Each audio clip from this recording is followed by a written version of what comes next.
Oi, tudo bem? O tema do nosso trabalho é um estudo sobre os impactos do movimento anti-vacina na saúde pública. Pesquisadores: Caroline Chechin, Fábio Augusto, Giovana Cavalim e por mim, Patrick Gabriel. O índice desse presente trabalho foi dividido em 4 subtemas, dentre eles: o que é vacina, o que foi o movimento anti-vacina, o que é imunidade coletiva e liberdade de escolha. As vacinas são substâncias constituídas com agentes patogênicos, que são bactérias ou vírus, e eles podem estar mortos, enfraquecidos ou em detritos. E as vacinas vão estimular o nosso organismo a produzir anticorpos, que são proteínas que atuam na defesa do nosso organismo. E esses anticorpos vão combater os agentes patogênicos causadores de infecções. Embora algumas vacinas possam desencadear algumas reações adversas, como dor no local da aplicação, mal-estar, dor de cabeça, as vacinas são bastante seguras, principalmente se levarmos ao fato que essas reações adversas se apresentam de forma leve e de curta duração. As vacinas tratam-se da principal forma de prevenção de diversas doenças. Algumas vacinas podem apresentar contraindicações específicas, que devem ser comunicadas previamente ao ato da vacinação. Além disso, é importante destacar que, em alguns casos, a vacinação pode ser adiada, como quando o indivíduo apresenta uma grave doença febril. Quando um indivíduo entra em contato pela primeira vez com o antígeno, substância estranha, o organismo inicia a produção de anticorpos para combatê-lo. No entanto, esse processo é demorado, e o indivíduo acaba por desenvolver a doença causada por aquele antígeno. As vacinas atuam por meio do desenvolvimento da chamada memória imunológica. Quando é aplicada no nosso organismo a vacina com os agentes patogênicos mortos ou enfraquecidos, nosso organismo começará a combater esses agentes patogênicos com anticorpos e guardará essa informação na memória imunológica. Futuramente, caso nosso organismo entre em contato novamente com esses agentes patogênicos, nosso corpo começará a produzir uma resposta imunológica mais rápida para combater e destruir esses agentes patogênicos. Em 1998, o médico britânico Andrew Wakefield publicou na revista The Lancet um artigo relacionando a vacina tríplice viral, responsável por prevenir a cachumba, a rubéola e o sarampo, como a causadora do autismo infantil.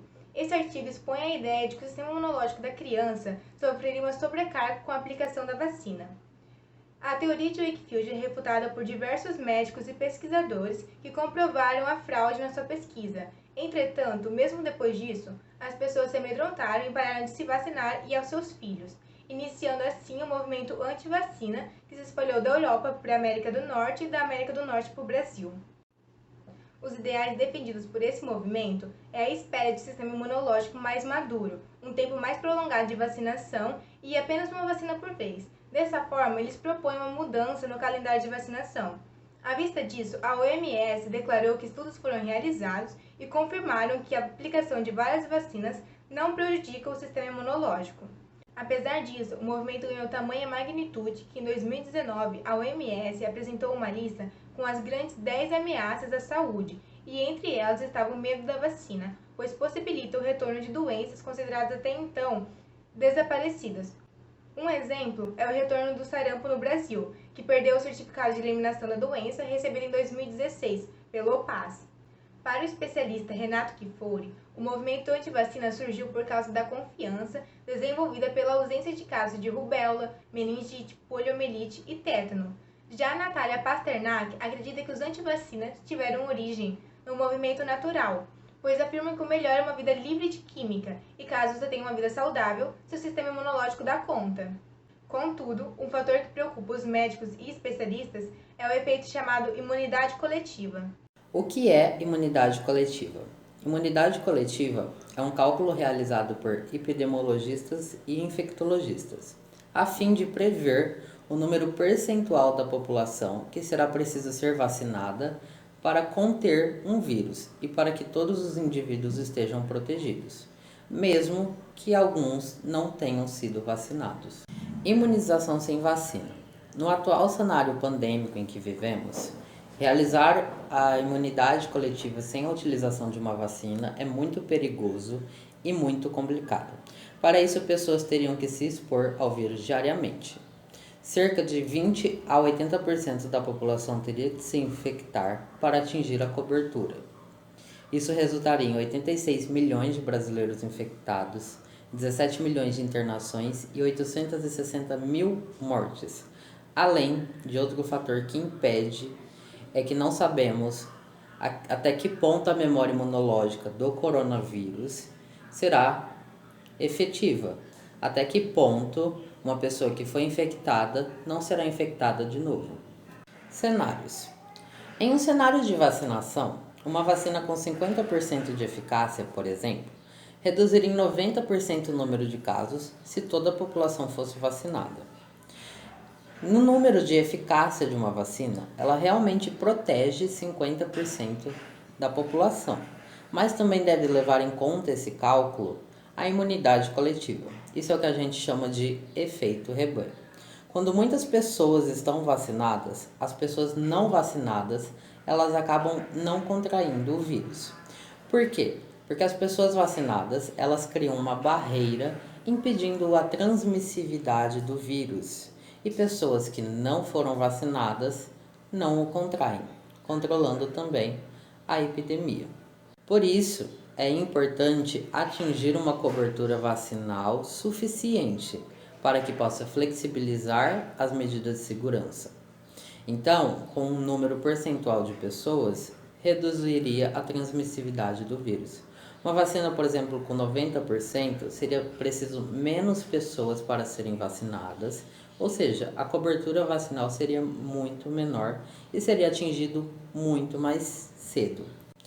Quando pessoas dizem que não querem se vacinar por qualquer que seja o motivo, a gente está assumindo o risco e simplesmente diminuindo a cobertura vacinal e automaticamente aumentando a taxa de transmissividade dos vírus.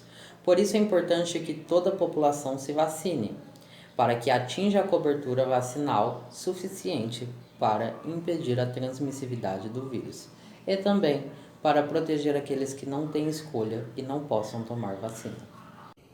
No Brasil, a vacinação é obrigatória, apesar de muitos querem que não. De acordo com a Lei 6.259 de 1975, não há punições severas àqueles que optem pela não vacinação, mas existem sanções como consequências, como a prevista na Portaria número 597 de 2004, onde o indivíduo que não tivesse o calendário de vacinação completo não poderá se matricular em creches, instituições de ensino, efetuar alistamento militar e receber benefícios do governo.